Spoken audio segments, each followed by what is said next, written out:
Pro Extra is the Home Depot's free loyalty program built for pros.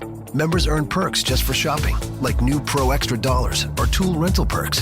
Get exclusive benefits every day that save time and money. And here's an extra, $20 off your next in-store purchase of $200 or more, just for signing up. Want to save? Join Pro Extra, only at the Home Depot. How doers get more done. Visit the Pro Desk in-store or at homedepot.com/Pro Extra for details.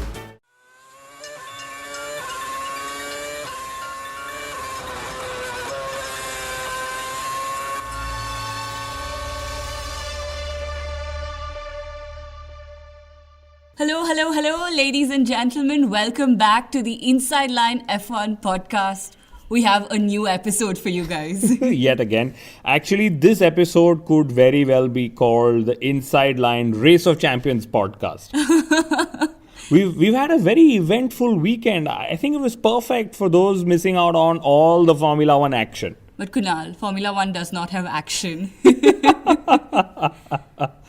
So our Facebook page, which also goes by the name The Inside Line F1 Podcast, is overloaded with one jokes after Juan Pablo Montoya won the Race of Champions champion title. Big congratulations to Juan Pablo Montoya, and thank you so much for giving us more fodder to make jokes. So here's one of my favorites actually. So one needed only one attempt and he won the Race of Champions title. Thank you, WTF1, one of our favorite websites to go to. Maybe if he wins it next year, it'll be the same sentence with once again at the end. Anyway, in this week's episode of the Inside Line F1 podcast, Kunal and I discuss the Race of the Champions and how awesome it was to see Juan Pablo Montoya and Sebastian Vettel win titles. And of course, we talk about Pascal Wehrlein's horrible crash. We actually even talk about the lucky fan who sat next to Wehrlein, who possibly has an awesome video of that crash. We tell you why the Race of Champions is fun, but also why Formula One will never go down that route. We talk about Formula One sale. Nico Rosberg, is he eyeing the honour to be the world's first Formula One and Formula E champion? We also talk about McLaren, our favorite team to pick on. And do not forget to remain tuned in till the very end of this episode for our favorite section or our best section, which is the jokes of the week section. We have some pretty hilarious jokes waiting. Like every week. Kunal, I'm just noticing our Facebook page and I can see some pretty cheeky comments about why Mercedes did not hire Juan Pablo Montoya if he's still this quick. So the Race of Champions showed why Mercedes actually did not hire Pascal Wehrlein.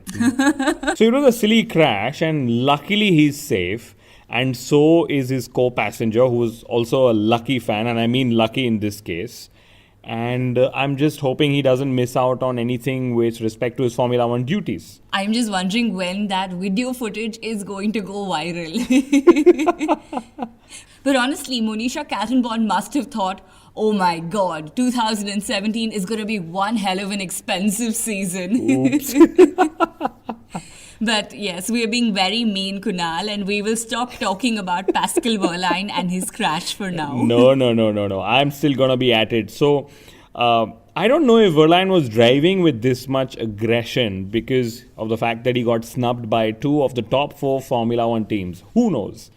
And either way, I think Wehrlein gave Sebastian Vettel a brilliant chance to show everyone his talent yet again. And Vettel single-handedly won the Race of Champions Nations Cup against the best drivers in the world. Well, I'm going to debate that best drivers in the world bit because Lewis Hamilton did not participate. And actually, nor did Nico Rosberg. Obviously, I had to add Nico Rosberg. So the Race of Champions actually allowed Sebastian Vettel to be Sebastian Vettel. He was so cool and calm and the typical Vettel that we know of. And we also saw the return of the dreaded finger. And by the way, this was Vettel's 7th Race of Champions title. And I think that's pretty awesome. And if my memory is right, the previous 6 titles were won with none other than Michael Schumacher. That wasn't an intentional one joke, was it? Well, what I loved the most was this one video of Sebastian Vettel in his car, and he was listening to music and he was headbanging to it. Maybe this is exactly what Ferrari should do. Put a music system in his Formula One racing car. I also saw Vettel do the trademark Kimi Raikkonen wah. Kunal, he is learning from the best. But I really wonder why more Formula One drivers don't participate in the Race of Champions. It is a really cool concept. And it's really fan-friendly, Kunal. Yeah, so the entire circuit is built in a stadium, which means that everyone gets a full view of the action, unlike Formula One. And the lap of the Race of Champions Miami circuit, it was only 38 seconds long. Basically, it's in honor of how long Felipe Massa was world champion. Thank you, bad F1 stats. That was a very good stat, actually. But here's actually why Formula One might not go or will not go down the ROC way or the Race of Champions way, because the only measurement for drivers' talent is timed laps, which of course is great because it's out and out speed. But there is no overtaking. And let's remember, Formula One installed the drag reduction system or the DRS wing because fans wanted overtaking. And I finally know why Max Verstappen, the champion of 2016 for a lot of us, did not participate in the Race of Champions. So to me, what's more fun about the Race of Champions is that every single driver has equal machinery, a concept that's otherwise alien to Formula One, sometimes even more alien if you're a Ferrari driver, as they call it. And what we'd give to see Alonso, Hamilton, Vettel, Raikkonen, Verstappen, even Ricciardo, everyone going head to head in the same machinery. Actually, Race of Champions is a lot like what we've been saying all this time. Give everyone in Formula One a Mercedes car. I'm glad someone's listening to our podcast. I hope we get credit for this eventually. Yeah, I think that's Fredrik Johansson, who's the CEO of Race of Champions. That's really funny. But I also saw Felipe Massa participate in the race. And I'm sure he is using this as practice ground for his big comeback. But coming back to Pascal Wehrlein's crash, and the fan next to Wehrlein in the car, very intrigued by the picture I've actually put up on the Facebook page. So in the mid-crash shot, this fan is busy trying to capture the crash on his phone. I don't know if it was a picture or a video. All this while Pascal Wehrlein was busy trying to crash his car, or not for that matter. And I think it was pretty insane because, I'd love to know if anyone knows this fan and could put us in touch with him or her, because I'm sure we'd love to put that footage up on our social media pages. Maybe that fan was just uploading a Snapchat. Unfortunately for Wehrlein though, after this crash, the doctors advised him against participating any further. But the question is, will he be fit in time for the Formula One season? Kunal, though we have some time to go, I really hope he will be up for this season. After all, he's finally figured where he's going to be driving in 2017. But let's put it this way. In case Wehrlein does not get the nod for the first few races, do you think Pastor Maldonado will be selected as his replacement? Well, I hope so. That'll be fun. Well, Maldonado anyway said that when Rosberg retired, he thought that he had an opportunity to make a comeback and fill up a vacant cockpit if it, came by somewhere. Or maybe Sauber will call Nasser back. After all, it's not so unusual to call back a Felipe this season. Felipe Nasser and Felipe Massa. My God. Both Brazilians anyway. Anyway, it seems that IndyCar teams do not watch Formula One. I mean, we had a suspicion about that because we're competition and all of that after all. But now I am sure, because Kunal, they are in talks with Pastor Maldonado for a seat this season. Imagine this. So IndyCar might actually sell him to the audiences as a former Formula One driver and a one-time Grand Prix winner. I'm finding it funny every time you say one. Sorry. I think it would also be fair for them, IndyCar, to mention the total number of crashes. That would make him quite the celebrity in America. And there is an easy counter for this, because I remember there was that website, has Pastor crashed today or something? So on last week's episode of the Inside Line F1 podcast, we just missed welcoming Valtteri Bottas to Mercedes. And we actually missed it by only a few hours. So I think Formula One should stop all important announcements on Mondays after 7 p.m. IST. Unless, of course, the news is about Esteban Gutierrez trying to become a test driver for the second time in 2 years. But yeah, speaking of Valtteri Bottas, this whole 1 year deal thing is pretty intriguing. Is this to keep a cockpit available at Mercedes, in case Vettel or Alonso become available? It's so strange that in such a long press release, I believe it was 1,200 words long, they missed mentioning the term of contract. That's just so strange. And I'm guessing this was missed on purpose. Well, also intriguing to me is that Red Bull Racing claimed that both their drivers were approached by Mercedes to fill Rosberg's seat, and actually that's not too unbelievable. And I also wonder if they reached out to Carlos Sainz too. He's a great talent, as we know. I'm sure they did not reach out to Danny Kivat. Kunal, I cannot get over you and your love for Carlos Sainz though. Big contender for bromance of the year already. Unfortunately, your competition in that department is none other than Fernando Alonso. So I think you need to pull up your act. So Valtteri Bottas has said that he's not achieved anything in Formula One yet. I can only hope that he does not repeat this statement at the end of 2017 as well. Because that would actually be a waste of a brilliant career opportunity. Absolutely. That would be a waste of Rosberg's Christmas gift. Unfortunately, somehow the sound of Bottas partnering Hamilton in Mercedes, it reminds me of Massa partnering a Michael Schumacher or an Alonso. Very talented driver, but just not an equal. Well, not an equal it seems, and like I said, it is his best chance to claim honours in Formula One, or top honours for that matter. And interestingly enough, he can actually turn to his Olympian swimmer wife in case he needs to figure how to deal with Hamilton's mind games, because that's what he's going to be up against as well, apart from just pure talent. I'm sure a certain Nico Rosberg will be happy to come out of retirement for that. Bottas' promotion also means that Felipe Massa, not Felipe Nasser Kunal, is now back in Formula One. And again, we know that reunions are a key strategy in Formula One. Alonso reunited with McLaren, and so did Honda. Raikkonen went back to Ferrari, and now Massa is back in his Williams. What's strange to me about this whole Felipe Massa announcement was Claire Williams' statement, where she said that she did not know that Felipe Massa actually wanted to race for one more season before calling on his retirement. And that's actually strange, because how is it that we all knew but she didn't?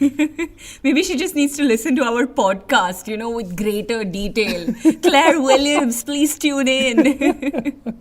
A big key question in my mind, though, is will Felipe Massa cry again at this year's Brazilian Grand Prix? It's going to be his last Grand Prix. And even more key, I'm wondering if Williams are expecting back their retirement gift from Massa. It was a racing car, if you remember. What would have been strange was Massa returning to race for another team in the paddock. That's when all of this, including all the return gifts, or including all the retirement gifts, would have got even more confusing. I think I'm also going to inform our listeners right now that like we've had Nico Hülkenberg and Sergio Perez, we're also in talks with Williams to give us an interview with Massa in the coming few months. So please remember to subscribe to us on iTunes and Audio Boom for regular updates. Yes, so Nico Rosberg, our reigning world champion, we keep forgetting that because he's retired. His new role for 2017 is confirmed too. So he is now an ambassador for Mercedes-Benz. Finally. Frankly, I think he was secretly vying for this role more than the world champion's title. And let me give this perspective. So Hamilton's been a Mercedes ambassador ever since he signed up in 2013. And it took Rosberg winning a world championship and then retiring immediately to gather Mercedes' interest in signing him up as an ambassador as well. I'm just wondering, Kunal, imagine if a rival team had gone and signed up Nico Rosberg as their ambassador, as the reigning world champion. That would have been such a marketing coup. But in a recent interview, Nico Rosberg was very candid and he admitted that he couldn't ski for 11 years. This was due to a contractual clause. That is really interesting, the sacrifices that drivers make. Yeah, and to me, given that I love the business of Formula One and I've been a part of it for so many years, it's so cool that contracts go into this depth when it comes to hiring their drivers, especially the do's and don'ts. And I'm glad at least he was allowed to go karting because he said karting helped him hone his basics against the fight with Lewis Hamilton. But Rosberg also revealed that Mercedes employed a jet lag doctor to help the team cope with the 21 race calendar. Now that's another really cool insight. I don't mind a retired Nico Rosberg if he's going to keep coming up with these cool things that we don't usually get to know. Rosberg also said that he wants to focus on renewable and electric energy, in the time to come. I wonder, is that a hint that he wants to join Formula E? Maybe he wants to be the world's first Formula One and Formula E champion. And it would only make sense that he does that before Hamilton joins the Formula E grid, So moving on, Formula One's sale was finally confirmed last week. And there's a strange sense of optimism in the air in the paddock. Yet again. Guys, it's the same people who bought Formula One with the same ideas. But anyway. But Rosberg, Hamilton and many others are actually hoping that the Americans run the business better than Ecclestone did. I'm not surprised to see Hamilton's name in that list. So apparently one of the changes that Liberty Media have hinted is doing away with Ferrari's annual $100 million bonus or historic payment. And if this is true, then it's a bold move, Mr. Carey. We appreciate that. Soon we'll go from Red Bull quitting threats to Ferrari quitting threats. And we've in fact spoken about the equality of payments at length in the previous episodes. Feel free to tune in. But here's one more thing that Formula One group or the Liberty Media group should focus on, and that is filling up the seats at the circuits. Empty stands do not bear well for Formula One. Well, Ecclestone is struggling to fill seats in Formula One, and his friend, who is now the President of the United States of America, struggled to fill seats on his inauguration day. But yes, that joke brings us to our Jokes of the Week section. It is our favorite part of this podcast, and I'm so excited. I don't know, why don't we do this more often? Maybe we should do this every week. I know we still keep cracking jokes, and the entire podcast could sometimes be a Jokes of the Week section, but... Kimi Raikkonen is Finland's ambassador for sport. Kunal is going to be Finland's national word. Jolyon Palmer's birthday, I think it was last week, and Formula One, the official handle on social media, wished him with a slow motion video of himself from 2016. Now, I don't know if there's a far more subtler way of telling Jolyon that he was actually slow in 2016. That's hilarious. Finally, our McLaren story. And yes, some parts of it do make it to our Jokes of the Week section. The joke's always on McLaren, as we like to say. So livery change, yes, no, or maybe. There are a lot of rumors, but guys, forget the colors. Please add some speed to your car first. So Honda has ditched or is ditching the size 0 concept, and This is like Formula One ditching grid girls. This is like Formula One using grid boys instead of using grid girls like they did in Monaco a few years back. Yes, I remember, and you weren't very pleased about it. Nor were a lot of fans, let me tell you. The most interesting and the funniest story from the McLaren camp. So the McLaren Technology Center is controlling the atmospheric pressure in the cafeteria, Kunal, the cafeteria, to avoid the smell of food from spreading elsewhere. Clearly, they have too much time on their hands. Yes, guys, it's very interesting, but it really makes me wonder, are they focusing a bit too much away from their racing car? Which, by the way, I also read that the MP4 suffix will remain even though Ron Dennis isn't a part of the team. But lastly, McLaren have hired a Ben Priest to bring in the moolah from the Americas. And are McLaren already seeking divine intervention for 2017? Guys, Ben Priest is a person, in case you were wondering. On that note, ladies and gentlemen, thank you so much for tuning in yet again. We've loved hosting this week's episode, and we really hope that you subscribe to us everywhere on the internet, and remember to tune back in the next week. Thank you once again, and adios.